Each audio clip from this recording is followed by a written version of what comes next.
Netcasts you love. From people you trust. This is TWiT. Bandwidth for FourCast is provided by Cachefly at CACHEFLY.com. This episode of FourCast is brought to you by MailRoute.info. MailRoute is a secure hosted service that provides enterprise-grade virus and spam filtering to companies of any size. Try it right now, absolutely free, at MailRoute.info. What sort of future do you think we're heading for? How will we live as we slip into the 21st century?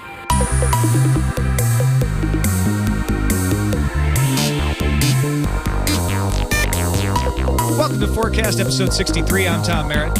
And I'm Scott Johnson. And this is the show where we have a couple guests come on. We talk about the future, give our perspectives on it, keep it fun, keep it interesting, and maybe, I don't know, solve all of the world's problems.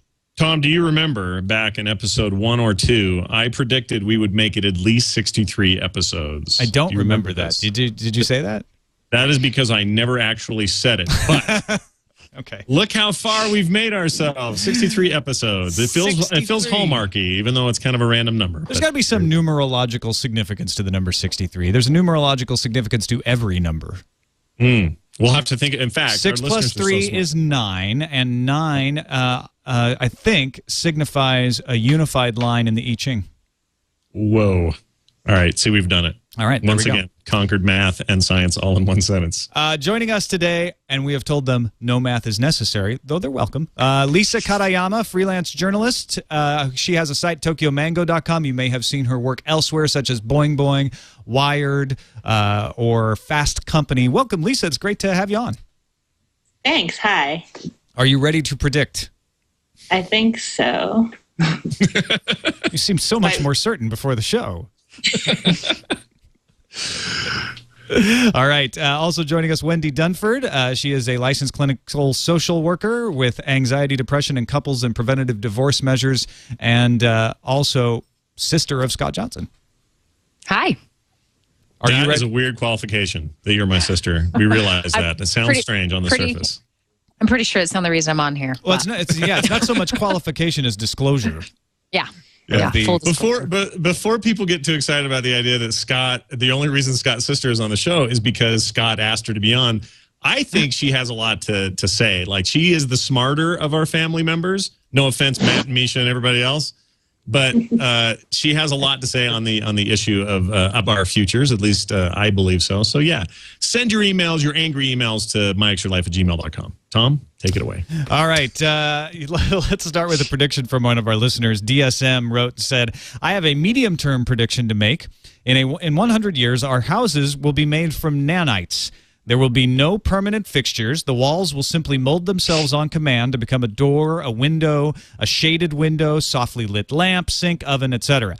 People with permission to enter could even simply walk through the walls. The house will be confined to a general set of parameters like area and height, but beyond that, the owners will be able to mold it to whatever architectural style they fancy.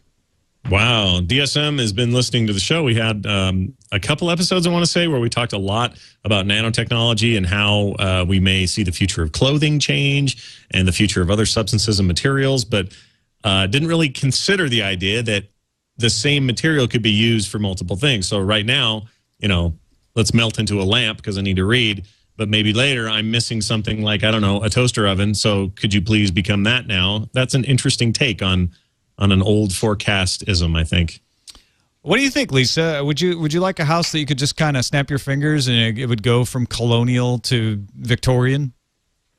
I like the idea of living spaces that change shape, but I think it'll be really confusing when I lose my wallet every day, which I already do, even though my house always looks the same. I just don't know how I'd find my wallet. Well, I think the solution is you have the nanites bring your wallet to you. Okay. So you're if just I like, could program it to do that, that would be fine, I guess. house, where's my wallet? And then boom, it just shows up. Would it answer, or would it just creepily show up? Yeah. Or would it be like, I don't know, we just change shapes again? I don't know.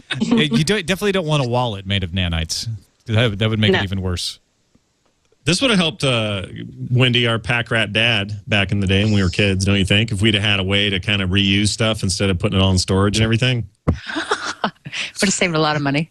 Yeah, I think it's maybe giving too much away about my predictions today, but I think that's a great idea. But I think your mind ought to be able to say, you know how you have that like, where's my wallet? And it reads into the whole system, and then your environment changes to like a light shines on your wallet. I love it. Love it. I think that's a great idea. That's a great idea. So your wallet, which is made of nanobots, will be hidden in your nanobot couch, and nanobots themselves will reveal the location of the other nanobots that are currently playing role as wallet. Yes. Okay, got it. Perfect utopian future. Let's go. Yes, it'll be great. All right, folks, if you have a perfect utopian future or not, you can send it along to us as well. Email FourCastPodcast, that's F-O-U-R, FourCastPodcast @gmail.com. Or you can post it up at the blog, FourCastPodcast.com. That one can be spelled either way. We've got both domain names. On now to the short-term predictions. These are things you think will happen sooner rather than later, maybe in the next few years. And Lisa, we'll start with you. When you look into your short-term crystal ball, that's the smaller one, I would assume. What do you see? Well, I have to admit, I've never been good at thinking ahead. I usually only think ahead about a week. You're perfect for this show. So I sat outside for a while and thought about this, and the only thing I can think of that might actually happen, although I have to say, most of the time people who predict the future predict things that never happen, so it probably won't happen. But I think that everything in the short-term future is going to be decided by algorithms. So you know how we try to curate our lives by picking what kind of people are in our lives or what we do every day? I think that we'll have algorithms pretty soon that can decide all those things for us, because they'll know what's best for us and who we should be friends with, what we should be doing at any one time, who we should be dating, all that stuff. We won't have to make those decisions anymore. I find this is really going to take a load off. It's going to free up a lot of time in your day if you're not sitting there thinking like, oh, wait, I got to write this person back? Or, you're just like, okay, here are the 10 people I need to pay attention to. Exactly. Well, it's one of my problems, I find, is that I don't seem to have enough sort of retention power for everything I have to do in a single day. Today was a great example of just too many things going on at once. They all kind of have equal importance. And at the end of the day, I am kind of like, I don't know which 5 things I even forgot, but I know I did. I didn't write that one thing down. That's going to bite me tomorrow.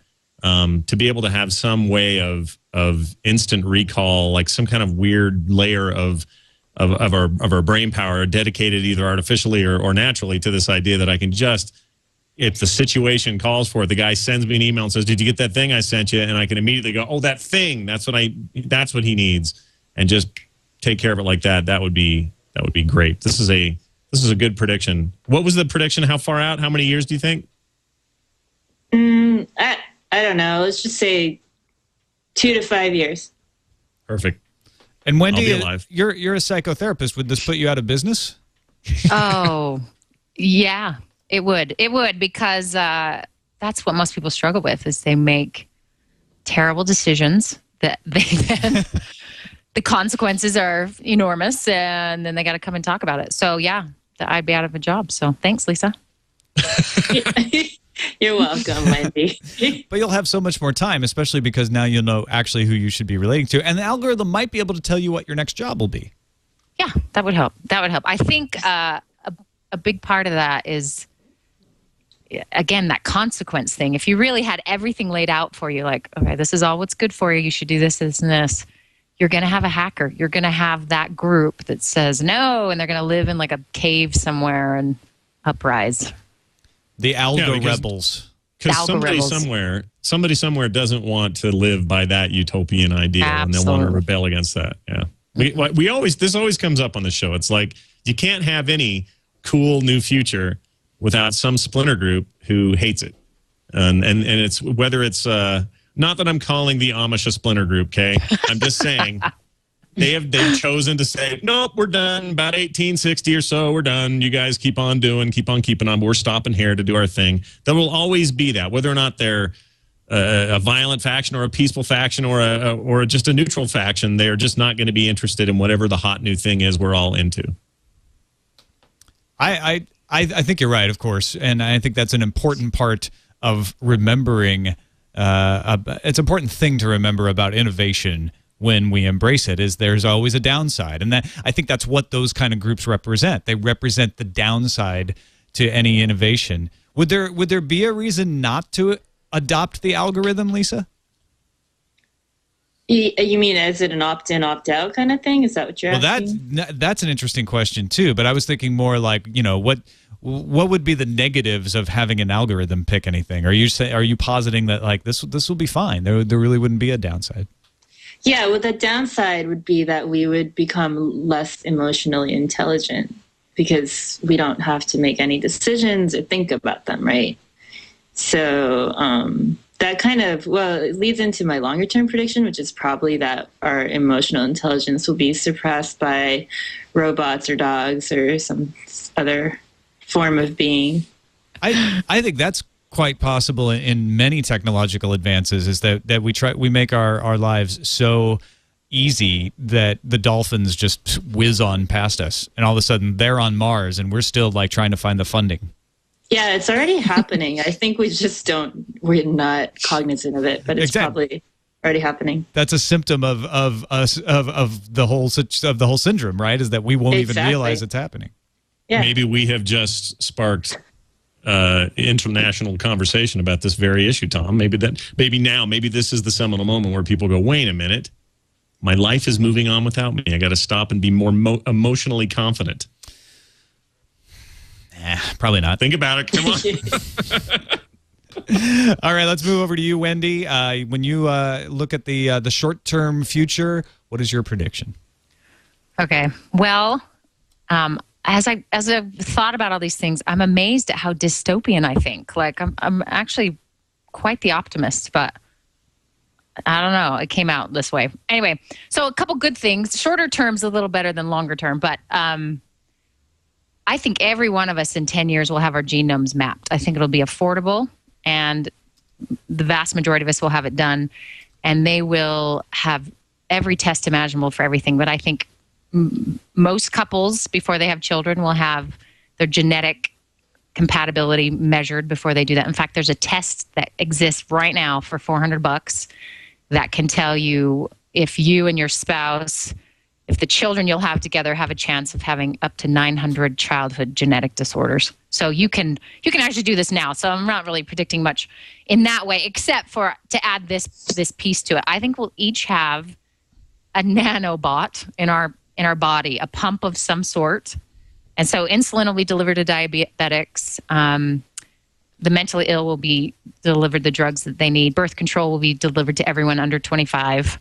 And the next kind of edge there is the performance-enhancing mental drugs, like Bradley Cooper's movie coming out, Limitless, that kind of concept. I think that is really going to begin in about the next 10 years. So do you see? This is really interesting. Do you see like the whole Gattaca side of it, where people are favored because of their genetic either superior engineering or just superior genetics to begin with, and all of the social issues that come with that, which is why I bring up Gattaca. That whole movie was about that idea. Or are you saying that we will have these things in our bodies to make us all kind of equal plane genetically?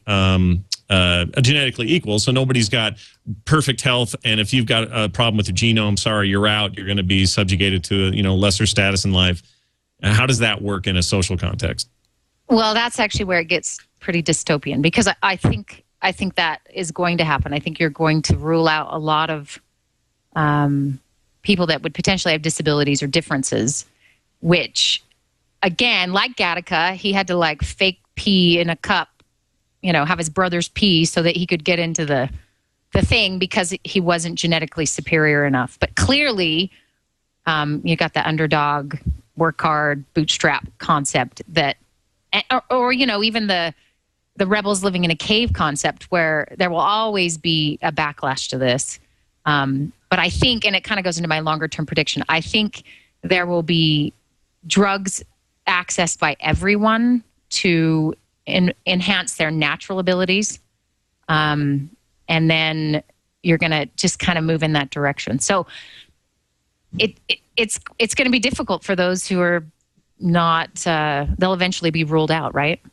Survival of the fittest. Like the idea is like if I get a cancer gene and it's discovered, then I'm going to be discriminated against my entire life until I actually get cancer and die, or until it makes itself known or whatever. And if they're able to sort of predict that early, I like the idea that maybe we could come up with technology that would say, oh, this infant has a 40% chance of lung cancer with or without smoking or with or without other outside factors. So we're going to do these things ahead of time. I mean, a lot of this assumes things like we're better at cancer treatment and other things, but we're going to do this stuff now with implants or something that will now knock that percentage down to maybe 8 or 9%. And it would it be something like the doctor says, stop smoking and exercise more. Instead, they've got your genome on a tablet, and it says, your percentage of your chance for this and this and this is this. So we're going to recommend your preventative medical care looks like this, this, and this. I like that. I like that. I like it if it's measured. So if you say, if you work out this often, you're going to be this exact percent lower of a chance of heart disease. And the way we know if you're on track or not is this machine in your body is reporting exactly what you've done. Right. And somehow that will have some, actual, what's the word I'm trying to find here? It's like you want real numbers instead of, well, if you work out, you probably won't get as many heart attacks. That seems a little vague. Yeah, precision's the word I meant. That would be really nice. Eddie Starr in the chat room points out that this would add a new option for breaking up with people. You could say, it's not you, it's the combination of our genetic profile and the kind of children that would result from it. I love it. That is preventative. That's awesome. Lisa, this could tie into your algorithm as well. Like your algorithm could incorporate the genome stuff, and the nanite could actually implement the algorithm in your head. Yeah, totally. I think that would be a really important component to this. Yeah, I agree. The only thing that I could see as an obstacle to everybody getting their genomes mapped is apparently it takes a pretty long time to spit in the cup to fill it with enough saliva to get a good DNA sample. And because we have such short attention spans, I don't know if I can sit there and spit in a cup for 20 minutes, which is what somebody just told me it takes 20 minutes. Well, hopefully they'll speed that up in the future. I hope so. Broadband gets faster, clock speed on chips gets faster, spitting in a cup will get faster. It's Moore's Law. You can only Moore's Law of spitting in a cup, right? You haven't heard of that? Nope, it must have been some strange little piece of material that he wrote and didn't tell anybody about. But yeah, I like it. Not as many people are familiar with that aspect of it. But all right, let's move on to the long-term predictions. These are your more 100 years will all be in flying cars sorts of things. And Wendi, we'll stick with you. When you look farther off in the distance, what gloom and doom do you see for us there? Really, I think people are good, but no, actually, you had a podcast in December, and I'm trying to remember, Scott, it was your friend from microcomputers. I forget her name. She talked Corinne. Corinne. She talked about body bugs, where you wear them on your arm or whatever. So mine's sort of more inside your body, kind of a body bug. And you guys had talked about how it would tell you what to eat and all that. And this is more along the mental health line of things. It will basically measure your hormone levels. It will measure your serotonin levels, your dopamine output and uptake, and it'll basically just give you what you need. So my prediction is that addiction will be eradicated. And also, can I just add a little caveat there? Because even though your biology may be perfect, it may be balanced with precision, you still have to deal with other people. And that's not all chemically based. Sometimes they're just annoying or whatever. And we will each, at birth, be assigned a holographic therapist. So I will be out of a job for sure. But there will be a holographic Obi-Wan Kenobi that will come to... State the nature of your mental emergency. Right, your own personal Obi-Wan. That's a cool idea, but if it seems to me, aren't there levels of addiction though? I mean, this is something you can really speak to. So, and you and I talk about this all the time, but this issue of all right, well, there's there's meth, okay? I take meth. My body responds in such a way that after so much use, which isn't much, it turns out, I am completely hooked on meth, and I got to have meth every 5 minutes, and pretty soon the high is gone, and I'm just spending the rest of my day in a gutter eating meth, okay? Or there's addiction like, oh, I can't get enough of World of Warcraft. I need to keep playing it. I need to level my dude. And when I'm not playing, I feel this draw to go play it. What is there? There has to be some kind of difference between those two things, and therefore that kind of technology or even that kind of therapy one day would have to take that into account, right? Yes, but the key is that the biology actually determines what kind of addiction you do have. So you can find a kid. We use World of Warcraft, for example, because I know may as well. We may as well. Or meth in a gutter. I mean, they're kind of the same, according to your analogy. So basically, you take this kid raised in a good, normal, happy family, and you expose him to World of Warcraft at just the right time of his brain development, his chemistry. He has a tendency toward addiction naturally. Again, this is where our genome's going to come in handy. And he plays the game, and he can't stop for the next 20 years, okay? I mean, never stop. Doesn't even go to the bathroom kind of thing, right? And then you've got somebody else who has a different disposition, a different biochemical makeup, a different, same family lifestyle, whatever. You can take some of those factors out. There is a biological base to addiction, and it has a lot to do with how you manage your dopamine. So the second person isn't addicted, is what you're saying, because they is not addicted. Had a different biology. Right. So they're going to have a different setup there. So if the body bug, there's got to be a better name for it than that. But whatever. If it determines your balance, or if you're not, if you're uptaking too much serotonin or dopamine or one of those chemicals in it, there's not enough in your brain giving you it's kind of a measured ability to manage your emotions, for your body to process what it needs to manage your mood kind of thing, then you're going to be more susceptible to addiction. So most people who are addicted to anything have used a substance of some sort to alter their mood. And if there's no need to alter your mood, you're going to have a lot less tendency, to eat that pan of brownies and maybe eat a carrot. So somebody's got a strong tendency toward alcoholism, and then somebody else has a small tendency toward cupcakes addiction. I don't know. Right. I'm throwing that out there. If those two people, really you're talking about the same treatment, it's just measured differently for each case. Right. The needs are very different. So for example, Scott and I, we take an aspirin and we're high for like 4 hours, right? Is that true? It's really that bad in our family. Wow. I remember growing up, our dad used to say, yeah.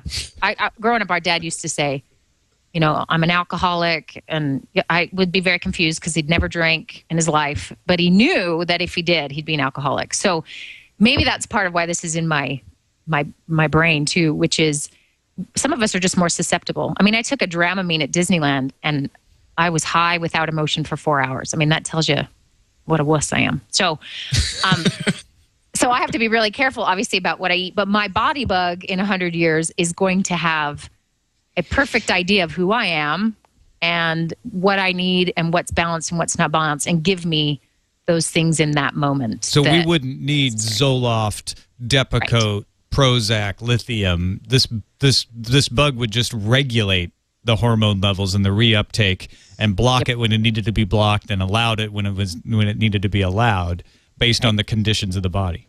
Absolutely. And that's how addiction becomes eradicated. There still will be a lot of guys and gals wanting to play World of Warcraft in an addictive-like manner, but it won't be based on necessarily biology demanding it. It will be for pleasure, for fun, for whatever. There won't be that addict, meth in the gutter kind of thing. Lisa, how does this society sound to you? It seems like we might be risking a little bit of a cookie cutter effect. Yeah, I mean, I like the idea of there being a bug that fixes things. I think, when we start messing with biology, though, it'll have some interesting side effects. For example, when we mess with the chemicals in our head, the way we feel about other people might start to change, right? Like we might not have the same levels of estrogen, testosterone, which, might affect the way we're attracted to other people, which would affect the way we court and mate. And so let's see. So again, I want to bring this algorithm back in here because this could help us regulate that as well, right? So there's the body bug and there's this algorithm, and they work together to optimize everything we should be doing. Well, in a way, these two predictions, even combined or even separately, are the new Lexapros or the new whatever mood-altering medications. They're just super precise and super accurate, and maybe a little mechanical even. But they're basically just replacing the need for all of that, and therefore, like what you're saying, is some of those risks still there, right? Like your ability to work with other people, a lot of it has to do with who you are naturally or who you are genetically, and if you can't do that anymore, that suddenly changes fundamentally the way you interact with people that you know or care about or don't know or whatever. Can I throw this wrench in there? Because real quick, we already do this. You take, ask anyone who's been on Lexapro or Prozac or Zoloft and ask them if they feel like themselves completely. And if diarrhea and low libido is how they feel normally, then you know what I mean? There's a lot of side effects. So can I throw this in as part of my prediction? Here's a minor example, but there's a drug called Deplin, and basically it's a natural form of folate or folic acid, which basically helps our brains, it optimizes our brains. And it's found in nature. You can get it by eating vegetables, but it's obviously in a super concentrated form. And it does some pretty cool things. In fact, I wrote it down. It improves our motivation, initiative, alertness, concentration, and mood. And this is not a psychoactive drug. This is a drug that helps our natural processes work better. So maybe it's a little more of that than just another drug. It's optimizing what we already have. I think that's actually a great idea. We'll all be better, stronger, more precise people. And it'll happen with this. What is this thing called again, Wendi? Some kind of organic, awesome thing that's not like super chemically crazy. It's called Deplin, Deplin. Deplin. And I don't work for them or anything, but I've seen it really help clients who just don't want to do the drug thing, and it has no side effects. And that's a big piece of what we currently do in mental health.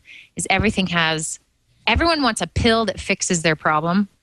And that mentality is sort of where the dystopian direction of my prediction is coming from, is they just want it fixed. They want it to go away. But the reality is what we have medically right now doesn't do that. It does help a lot of people, don't get me wrong, but it also alters our lives. And, there's side effects, there's issues with it. And then this would be this optimal sort of natural way of doing it. Because we are so much smarter 100 years from now, basically. Is Deplin different significantly from just buying B9 tablets? Yes. It's actually requires a prescription. Okay. And so it's FDA approved. It has all those rigmarole that it has to go through. Then what is the difference between them? Are there added ingredients, or is it just a higher concentration, or? It's some formulation of folate. I don't know exactly the makeup of it. Okay, I don't mean to grill you as a folic acid expert. I was just curious. But what's interesting is people are given this when they're on an antidepressant because it makes the antidepressant work better. In fact, all the research has shown that, pharmaceuticals need to all sort of get out of the research business because they end up affecting so much of what we think works and doesn't work. But antidepressants work for severe cases of depression and are found to be no greater than a placebo with mild to moderate cases of depression. So we've got millions of people on these drugs who have moderate depression, and it's not really working. So I guess it's a solution to something that's not really strong right now. Gotcha. All right, let's move over to you, Lisa. Your long-term prediction: in 100 years, we will all be stored inside of a computer or something like that. What do you see? Well, I think I wasn't trying to force you into in I that like direction. that. I was just using that as an example. oh no, I like that. I say that every time Tom says anything to me. I just kind of go, and then move on. I get that a lot. I don't know if we'll all live inside a computer, but I do think that, let's see, this is kind of like totally connected to what Wendi just said, I think. But so if we're all kind of customizing ourselves to be optimal, I think we'll end up all living in tribes again. So, so maybe, in history, tribes were decided by location, or whether you're hunters and gatherers or farmers or whatever. But I think now we're going to form tribes based on what kind of person we are, based on this body bug and the algorithm and all that stuff. Like, we'll know who we're supposed to be hanging out with and who we're supposed to be mating with. So in essence, we will have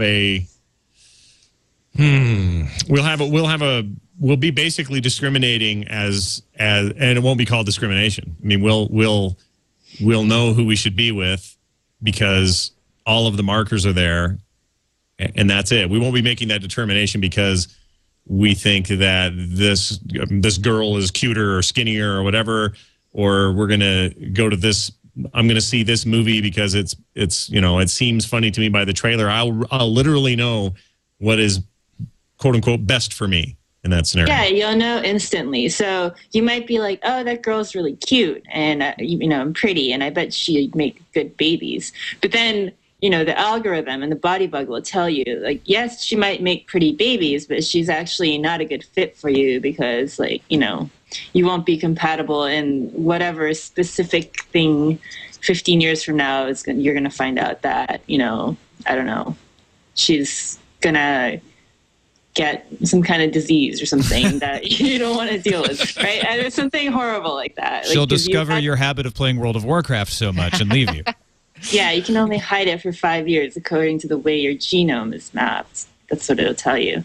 And so if you know this instantly, you know who you should be hanging out with. And yeah, so we'll form tribes, maybe. I've had this idea for a while that's similar, which is we remake the nations, and this is totally impractical and it'll probably never happen, but we remake nations based around what people believe society should be like because we have so many different perspectives on it. So instead of saying, let's, force everybody into these random markings on the map, we say, like, you know what? Those of you who want to have heavily regulated television with no swear words and, schools funded by the government, you live in that land. And all of you who just want everybody to have guns and virtually no laws, you go live in that land. And then and you just divide up the country. Yeah, you divide up the world in that way, and then everybody's like, you know what? I'm living with a bunch of other people who agree with me about the way society should go. And this seems like a similar idea. You develop tribes around sort of a genetically determined compatibility, so to speak, so that you're like, oh yeah, this is the way we should govern our society because we're all pretty much on the same wavelength.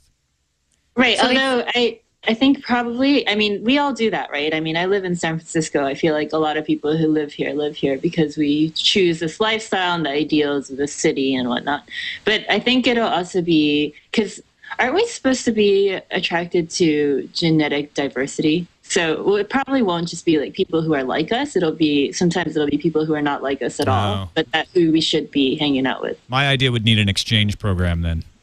Yeah, between totally. the tribes. Yeah. I see. Wendy, you were going to say something? I was going to just say it's interesting because they found what they call a warrior gene, and it's been shown, and they of course take DNA from any prisoner they want, and they've found that a lot of sociopaths and serial killers have a similar gene in common. And wouldn't it be interesting by tribe if your genetic propensity is to be with other serial killers? How long are you going to last? Not very long. Well, there might be some sort of stasis that they would reach. Right. Mexican and then standoff. all the peacemakers are over here. And I like this idea, except for, again, back to this concept of the rebel. There will always be some way to override this, and they will mix and mate and make chaos. But I like it. I like the tribes. I think that's fun. It takes a tribe, right, Tom? It does. It actually takes many. It takes several. Oh, I see. We can change that phrase for good. It takes a village to raise a tribe. It takes a village to break down into a bunch of different tribes. You can go a lot of different ways with this, actually. I always thought a village took a fireman, a dude with a hard hat, an Indian, but then I was confused about what I was talking about. So apparently the village people have nothing to do with it. The tribal people, on the other hand, going to be hot. That's my prediction.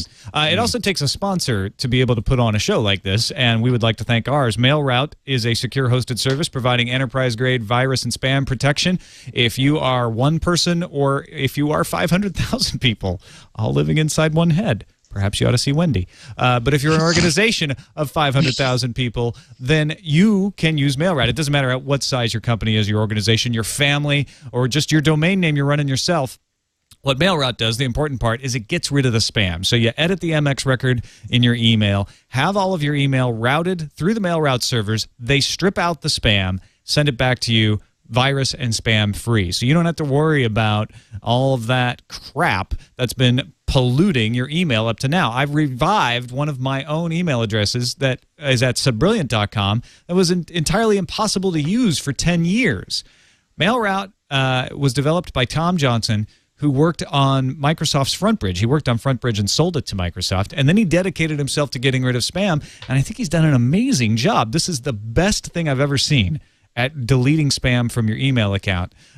It is so far not given me a false positive, because you can check in your box and see if there's anything that should have made it to you. And there's only been one email that went through that I thought might have looked kind of spammy, but then I wasn't sure if I hadn't signed up for something and opted in at some point. So if I couldn't tell, I can't expect the servers to tell either. If you would like to try it out, it's for individual users. TWiT users might be more likely to want to try this. $30 per user per year. Or if you have an organization, it's $2 per user per month for 10 users. Go to mailroute.info to get a hold of those special prices, and we thank them for their support of FourCast. Let's move on to the crazy-ass predictions. These are really far out there forecasts, like in 2,000 years, we'll all be made of cheese or something like that. And Lisa, we'll start with you. What is your craziest prediction? Well, I don't even know if we'll exist in 1,000 years. So that's my first thing. But if we do, I really hope we have teleportation, and so we can get from one place to another really fast. And so if that happens, there will be no airplanes. So the airline industry is going to work against teleportation research. They probably will. But they're going to lose, because we all want to get places fast, and that's going to win. Another thing, I think that'll be just non-existent in 1,000 years. Wait, is it 1,000 years? It could be anything. This is just crazy ass. So okay. It could be 1,000 years. That's fine. Yeah. Okay, in crazy ass years, there will be no dentists either, because I honestly, love this prediction. I don't even know what you're going to say yet, but this is the best. Keep going. I think that, and if anybody knows the answer to this, I would love to know. I think the dentist industry is a conspiracy. I think they already know how to make our teeth not rot. It can't be that hard, right? Our teeth are really small and just can't be that hard. So I think eventually we will beat the dentist industry, and we'll have no dentists, no airplanes, and pot will be legal. And also, probably this podcast won't exist anymore. That is probably the most accurate of your predictions right there, the very last one. Now, awesome. Will this teleportation be quantum teleportation? Quantum teleportation? Yeah, so the idea that you entangle two particles and then they act the same, and then what one does, the other one does, and so you're teleporting information. And so the problem with quantum teleportation, a lot of people are worried that, well, I won't actually be the same person at the other end. I'll just be an exact copy. Oh, like your brain gets left behind, or like your emotions get left behind, or yeah, something? that sort of indefinable part of you. Hopefully they'll figure that one out. Yeah, I hope so too. Because I want to be the same person at the other end, right, Scott? I'd like to just throw in additional votes for this anti-dentistry campaign that we can start today. I always wonder about that a little bit. You're kind of giving me goosebumps because I hate the dentist with a passion. I have a tooth that still hurts and it shouldn't, and because they said they fixed it. I hate it. So in your 1,000 years, if I was still alive, I would celebrate that not so crazy prediction.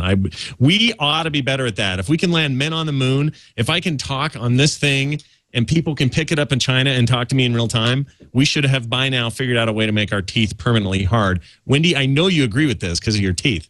Oh, absolutely. You have more fillings than me. You're worth money. Someone like somebody would make money. God, don't say that. They'll find out where she works. They'll steal her mouth. Good thing my website sucks. They won't be able to find me. I think. Go ahead, I think they'll teleport the plaque out of your teeth and then give you a little pot, or in Wendy and Scott's case, aspirin, so you don't feel any of the ill effects from it. Yeah, but what about the teeth? Wouldn't know if its soul came with it or not, or whatever, however that works. But look, this idea of teleportation has been around for a long, long time. We've been promised it for a very long time. I don't know what the holdup is, and I'm no expert on teleportation. But it would fundamentally change, and this is what I wanted to get to. It will fundamentally change everything about us. It is truly a paradigm shift in everything because distance equals our day in every way. So if the distance is just from here to over there, or the distance is from here to London, either way, teleportation changes all those factors. It changes everything about what it means to get things to each other, how quickly they get to each other. Tourism becomes just nothing. It becomes, I'm going to France for the next 5 minutes. It completely fundamentally changes the way humans behave. And I don't know what the far-reaching ramifications of that are, but I'm guessing it's far and crazy and reaching. Probably and reaching. And I'm guessing governments would try to crush any efforts to build the first teleporter. If somebody got close to breakthrough, they would come down on them in the worst spy movie way and make it end before it would crush. It would crush the world. I mean, it would just change everything. Now, eventually, would we rise from that and hopefully still have the technology and figure out what life is like now that we can teleport? I think Star Trek said it best, or did it best. They said, all right, well, teleportation is going to take a little while. You got to have a dude over here with like all 10 fingers moving up and down some console and telling everybody to hold still, and they're on these little pads, and it's kind of slow, and it isn't like this bloop, bloop, bloop quantum style like Tom was saying. So if we can do that, maybe baby steps into that world, it might work out, but it changes everything. Think about any part of your day, it changes it. Lisa, will you be able to teleport through time or just space? I'm not that interested in time, There's a great Japanese comic called Doraemon. Do you guys know what that is? It's like this magic robotic cat that comes out of a desk drawer. Uh-huh. Yeah, he's really famous. But one of his most famous devices is a door that you just walk through and you can get to anywhere you want. He also has a time machine, but it's actually a separate gadget. But the door is amazing. You just go like Italy and you open the door and you're in Italy. There's nothing complicated about it, and the world does not like go to chaos because of it. So, yeah, I can see it happening without too much trouble. And no dentists. No dentists. And no airlines either way, actually. That's actually how we get rid of the dentists. We just send them through the door, but we don't tell them where it's going. And they all end up in the dental tribe somewhere far away. And as we know, there are no dentists in Italy. You really like that idea, Lisa. Dentists suck. Our apologies to the dentists in the audience. Sorry. All right, let's move over to you, Wendy. One really far out there forecast, your craziest prediction. Time frame doesn't matter. Just take a leap. What do you got? All right, we're going to cheat death. We are going to, if we're still alive, because I agree with Lisa, that's questionable. But if we do, we'll have found a way to capture the inner essence of whatever we are, our spirit, our soul, whatever, before it leaves the body. And we have them all in jars. And they have like an LCD or whatever we want to call it then, screen. And it talks, they still can talk to us. They still have, so we just are they like, just our a mist in there, or is the screen like making a face, like the face of me when I'm gone? Is that the idea? If you'd like. I mean, you're still, a sentient being. You can do whatever you want in your jar, but you've we've caught you before you went to wherever you're supposed to go, and we get to keep you on our counter. Do whatever you want, Scott. Just keep it in your jar. All right, this is interesting. So it's not that far from like the Futurama ideal of keeping a head in the jar and except pureed. Yeah, exactly. That seems like a miserable existence to me, though. Like, I wouldn't want to be like. I get the idea of extending life. All right, well, I've lived to 75 and I'm riddled with terrible diseases now. Now I'm going to die, or I can have whatever this is that's me. Have that boil down to something digital or whatever. Put it in some sort of container and it lives on.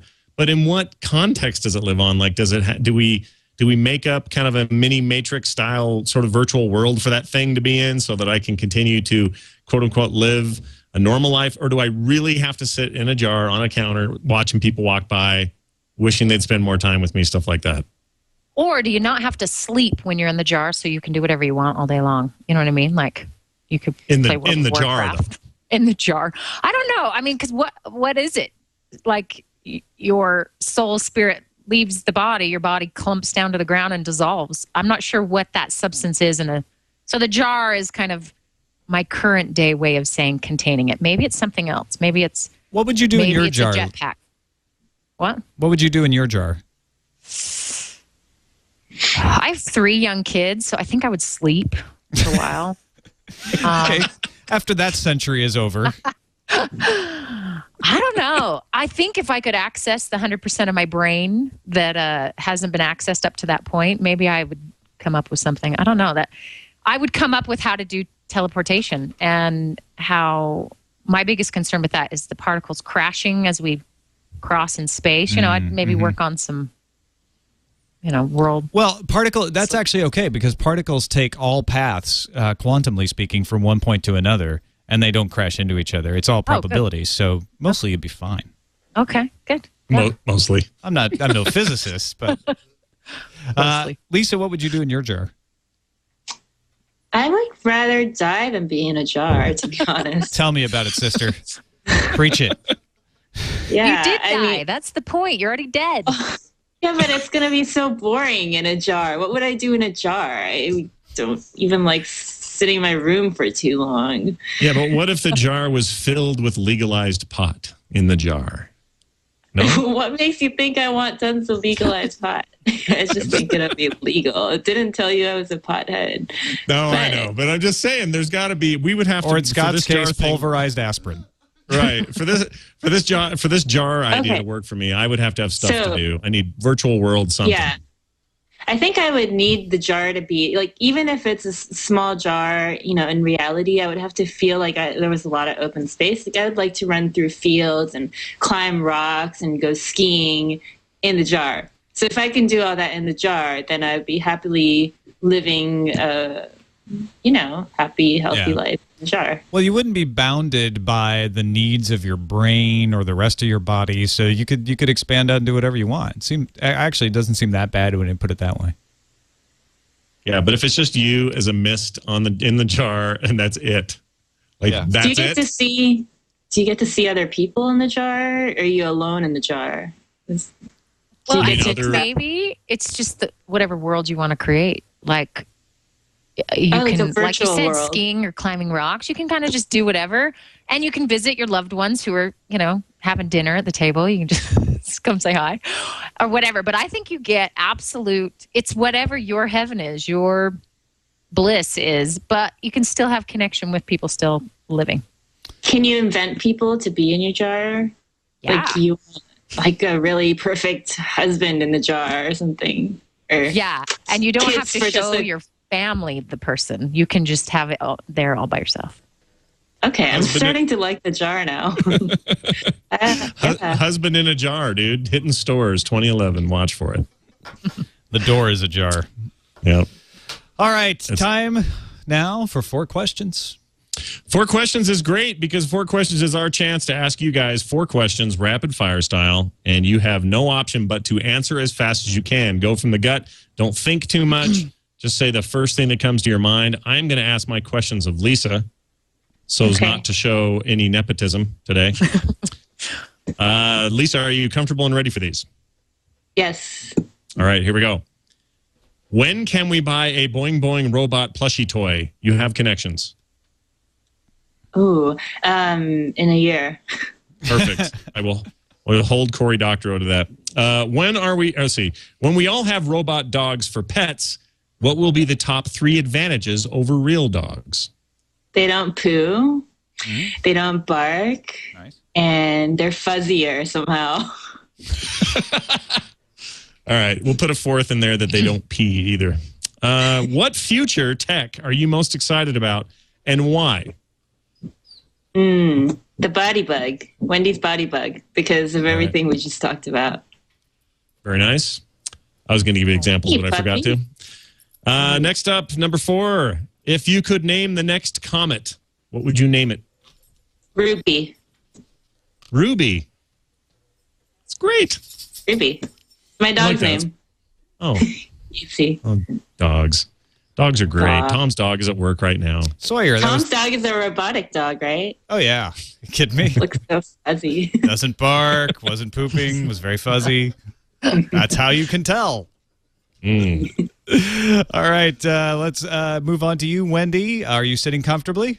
I am. Good, then we'll begin. Question number 1. What's the possibility we'll find out that we're all living in a simulation? Oh, 64%. Actually, no, it's 20%. No, I don't know. That's what some guy in Oxford thinks. Question number 2. Will we be able to replicate the human brain? And if so, how long till I can get one? Oh, wow. No. But we'll get pretty close in about 1,000 years. All right. How long till I get the close one? 1,000 years. Okay, got it. Years. Question number 3. Some people eat monkey brains to gain intelligence. Will societies ever start eating computers for the same reason, perhaps in a post-apocalyptic world? Part of the tribes. Yes, and if you put A1 sauce on it, it tastes like steak. IBM steak with Intel inside. And question number 4, how long before we can just have tests that decide who would be good to govern us and get rid of all this electing lawyers stuff? Do we elect lawyers? Pretty much. Oh, Almost okay. everybody who is serving in Congress is a lawyer. Oh, whoa. Oh, right. I see what you're saying. Wait, what was the question? I was confused. How long before we could just have tests that decide who would be good to govern? And we're just like, you pass the test, you can govern. So we can psychologically determine you are fit to govern. I think it's going to take 25 years. Only 25. Yeah. That's not so bad, actually. It'll come. The testocracy Yeah. will be starting in 25 years. That's it. Thank you guys very much. This was really fun. Thank you. Thank you. Yeah, it was a blast having you guys on, and I cannot wait till I have my next family member on. Actually, I think Tom needs to have his sister on next time. We just need to have a sequel. All right. Yes. Fair is fair. I'll see if I can convince her. I don't know if she has a webcam. I know she has internet, though. Lisa Katayama, freelance journalist, TokyoMango.com is your website. And let people know any other places you can find you online. Twitter, @TokyoMango. Google. Excellent. And Wendi, we know where to find you online at your website. Go ahead and give it again. WDmentalhealth.com. One day I'll have something up there. It's hard to believe I'm related to Scott, but I'm barely technologically available. What she lacks in tech savvy, she more than makes up in all the other things I'm missing. So it's a nice match. Yes. So. Lisa and Wendi, thanks again so much for being on FourCast. Scott Johnson, anything we need to talk about before we get out of here?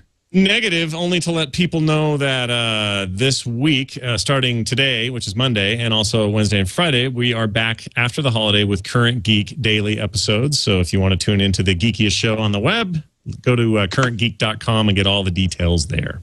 Also, I want to thank Woodrow Thompson for forwarding this picture of FourCast Incorporated to us Monday through Friday, 8:30 a.m. to 4:30 p.m. I have no idea what they do, but they've spelled it the same way.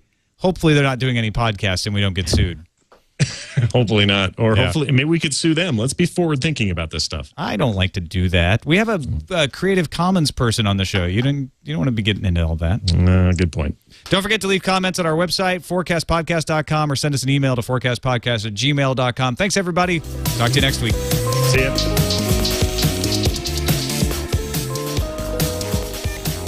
only 32 years away. Way.